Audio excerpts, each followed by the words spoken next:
Hello everyone. आज हम BSA act के सारे सेक्शन कंप्लीट करेंगे। नहीं जो है पार्ट 3 कंप्लीट नहीं हुआ था, पार्ट 2 कंप्लीट हो गया था, फिर सेक्शन 50 तक। आज हम जो है पार्ट 3 सबूत के विषय में यहाँ से सेक्शन का रिवीजन फटाफट करेंगे। फिर उसके बाद जो है इसके एमसीक्यूज़ की प्रैक्टिस करेंगे। तो सेक्शन 51 में क्या गया है? न्यायिक रूप से अवेक्षणीय तथ्य साबित करना आवश्यक नहीं है। सेक्शन 52 वे तथ्य जिनकी न्यायिक अपेक्षा न्यायालय करेगा। सेक्शन 53 न्यायिक तथ्यों को साबित करना आवश्यक नहीं है। सेक्शन 54 मौखिक साक्ष्य द्वारा तथ्यों का साबित किया जाना। सेक्शन 55 मौखिक साक्ष्य का प्रत्यक्ष होना। चैप्टर 5 सेक्शन 56 दस्तावेजों की अंतर्वस्तु का सबूत। दस्तावेजों की अंतर्वस्तु का सबूत।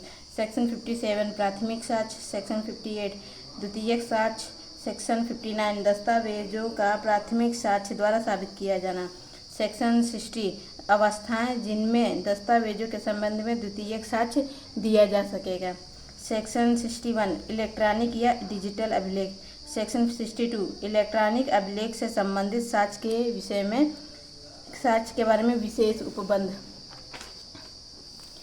सेक्शन 63 इलेक्ट्रॉनिक अभिलेखों की ग्राह्यता। सेक्शन 64 पेश करने की सूचना के बारे में नियम। सेक्शन 65 जिस व्यक्ति के बारे में अभिकथित है कि उसने पेश की गई दस्तावेज को हस्ताक्षरित किया था या लिखा था, उस व्यक्ति के हस्ताक्षर या हस्तलेख का साबित किया जाना।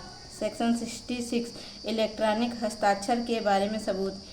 सेक्शन 67 ऐसे दस्तावेज के निष्पादन का साबित किया जाना जिसका अनुप्रमाणित होना विधि द्वारा अपेक्षित है। सेक्शन 68 जब किसी भी अनुप्रमाणक साक्षी का पता न चले तब सबूत। सेक्शन 69 अनुप्रमाणित दस्तावेज के पक्षकार द्वारा निष्पादन की स्वीकृति।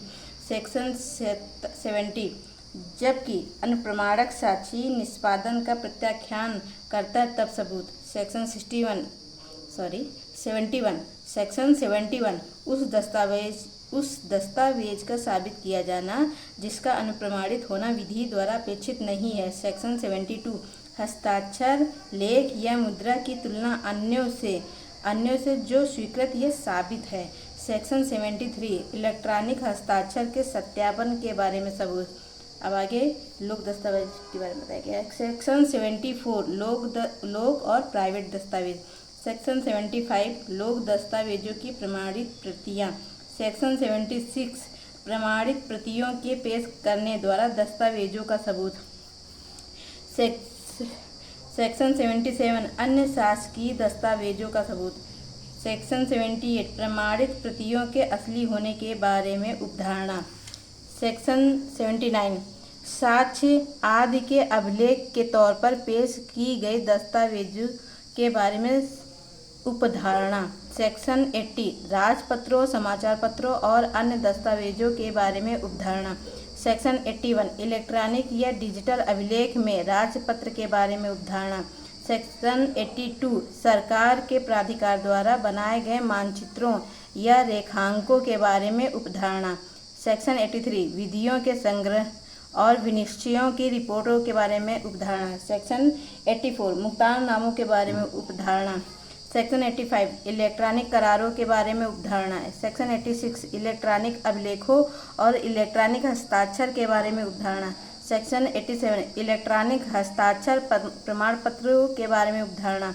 सेक्शन 88 विदेशी न्यायिक अभिलेखों की प्रमाणित प्रतियों के बारे में उपधारणा। सेक्शन 89 पुस्तकों, मानचित्रों और चार्टों के बारे में उपधारणा। सेक्शन 90 इलेक्ट्रॉनिक संदेशों के बारे में उपधारणा। सेक्शन 91 पेश न किए गए दस्तावेजों के सम्यक निष्पादन आदि के बारे में उपधारणा। सेक्शन 92 30 वर्ष पुराने दस्तावेज के बारे में उपधारणा। सेक्शन 93 5 वर्ष पुराने इलेक्ट्रॉनिक अभिलेखों के बारे में उपधारणा। चैप्टर 6 में है दस्तावेजी साक्ष्य द्वारा मौखिक साक्ष्य के अपवर्जन के विषय में। सेक्शन 94 दस्तावेजों के रूप में लेखबद्ध संविदाओं, अनुदानों तथा संपत्ति के अन्य व्ययों के निबंधनों का साक्ष्य। सेक्शन 95 मौखिक करार के साक्ष्य का अपवर्जन। सेक्शन 96 संदिग्धार्थ दस्तावेज को स्पष्ट करने या उसका संशोधन करने के साक्ष्य का अपवर्जन।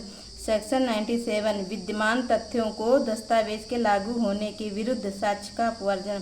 सेक्शन 98 विद्यमान तथ्यों के संदर्भ में अर्थहीन दस्तावेज के बारे में साक्ष्य। सेक्शन 99 उस भाषा के लागू होने के बारे में साक्ष्य जो कई व्यक्तियों में से केवल एक को ही लागू हो सकती है। सेक्शन 100 तथ्यों के दो संवर्गों में से जिनमें से किसी एक को भी वह भाषा पूरी की पूरी ठीक लागू नहीं होती, उसमें से एक को भाषा के लागू होने के बारे में साक्ष्य। सेक्शन 101 ना पढ़ी जा सकने वाली लिपि आदि के अर्थ के बारे में साक्ष्य। सेक्शन 102 दस्तावेज के निबंधनों में फेरफार करने वाले करार का साक्ष्य कौन दे सकेगा। सेक्शन 103 भारतीय उत्तराधिकार अधिनियम के विल संबंधी उपबंधों की व्यावृत्ति। पार्ट 4 सबूत के बारे में साक्ष्य का पेश किया जाना और प्रभाव सबूत के भार के विषय में। सेक्शन 104 यानी 104 सबूत का भार। सेक्शन 105 सबूत का भार किस पर होता है। 105 सबूत का भार किस पर होता है। सेक्शन 106 यानी 106 विशिष्ट तथ्य के बारे में सबूत का भार। सेक्शन 107 साक्ष्य को ग्राह्य बनाने के लिए जो तथ्य साबित किया जाना हो उसे साबित करने का भार। सेक्शन 108 यह साबित करने का भार कि अभियुक्त का मामला अपवादों के अंतर्गत आता है। सेक्शन 109 विशेषता ज्ञात तथ्य को साबित करने का भार। सेक्शन 110 उस व्यक्ति की मृत्यु साबित करने का भार जिसका 30 वर्ष के भीतर जीवित होना ज्ञात है। सेक्शन 111 यह साबित करने का भार कि वह व्यक्ति जिसके बारे में 7 वर्ष से कुछ नहीं सुना गया जीवित है। सेक्शन 112 भागीदारों भूस्वामी और अभिदारी मालिक और अभिकर्ता के मामलों में सबूत का भार। सेक्शन 113 स्वामित्व के बारे में सबूत का भार। सेक्शन 114 उन व्यवहारों में सद्भाव का साबित किया जाना जिनमें एक पक्षकार का संबंध सक्रिय विश्वास का है। सेक्शन 115 कतिपय अपराधों के बारे में उपधारणा।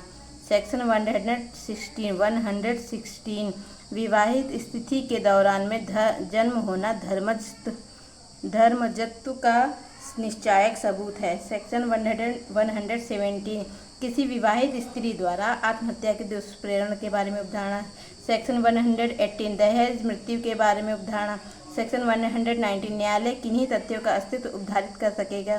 सेक्शन 120 बलात्संग के लिए कतिपय अभियोजन में संपत्ति के न होने की उपधारणा। नेक्स्ट सेक्शन चैप्टर है 8 विबंध।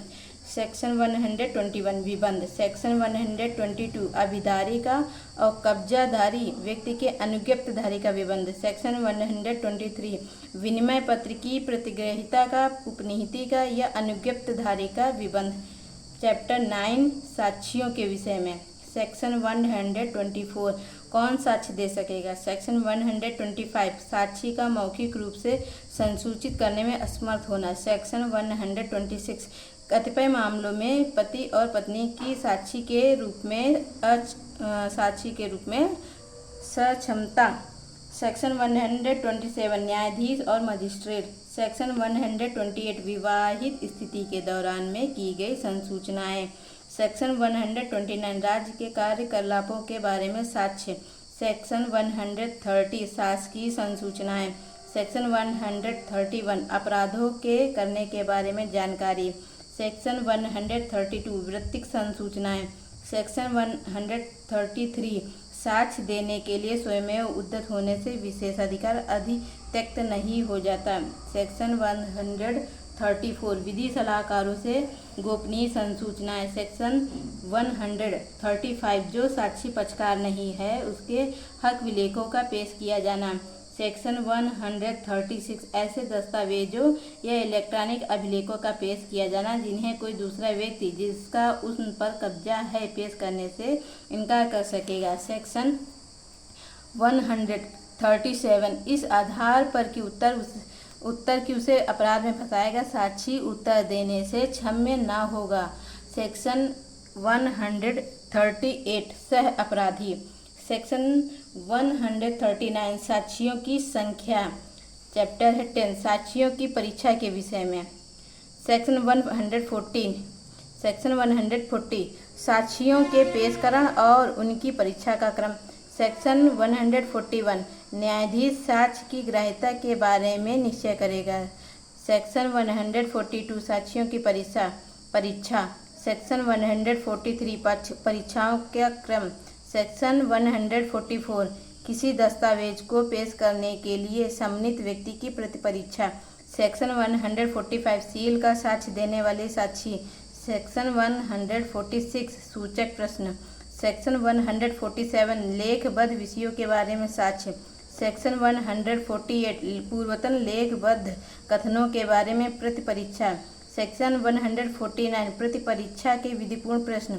सेक्शन 150 साक्षी को उत्तर देने के लिए कब विवश किया जाए। सेक्शन 151 न्यायालय निश्चय करेगा कि कब प्रश्न पूछा जाएगा और साक्षी को उत्तर देने के लिए कब विवश किया जाएगा। सेक्शन 152 युक्ति युक्त आधारों के बिना प्रश्न न पूछा जाएगा। सेक्शन 153 युक्ति युक्त आधारों के बिना प्रश्न पूछे जाने की अवस्था में न्यायालय की प्रक्रिया। सेक्शन 154 अशिष्ट और कलंकात्मक प्रश्न। सेक्शन 155 अपमानित या क्षुब्ध करने के लिए आशयित प्रश्न। सेक्शन 156 सत्यवादिता परखने के प्रश्नों के उत्तरों का खंडन करने के लिए साक्ष्य का अपवर्जन। सेक्शन 157 पक्षकार द्वारा अपने ही साक्षी से प्रश्न। सेक्शन 158 साक्षी की विश्वसनीयता पर अधिक्षेप। सेक्शन 159 सुसंगत तथ्य के साक्ष्य की संपुष्टि करने की प्रवृत्ति रखने वाले प्रश्न ग्राह्य होंगे। सेक्शन 160 उसी तथ्य के बारे में पश्चातवर्ती अभिसाक्ष्य की संपुष्टि करने के लिए साक्षी के पूर्वतन कथन साबित किए जा सकेंगे। सेक्शन 161 साबित तथ्य के बारे में जो कथन धारा 26 या धारा 27 के अधीन सुसंगत है, कौन सी बातें साबित की जा सकेंगी। सेक्शन 162 स्मृति ताजी करना। सेक्शन 163 धारा 162 में वर्णित दस्तावेज में कथित तथ्यों के लिए परिसाक्ष्य। सेक्शन 164 स्मृति ताजी करने के लिए प्रयुक्त लेख के बारे में प्रतिपक्षी का अधिकार। सेक्शन 165 दस्तावेजों का पेश किया जाना। सेक्शन 166 मंगाई गई और सूचना पर पेश की गई दस्तावेज का साक्ष्य के रूप में दिया जाना। सेक्शन 167 सूचना पाने पर जिसे दस्तावेज के पेश करने का इनकार कर दिया गया है उसको साक्ष्य के रूप में उपयोग में लाना।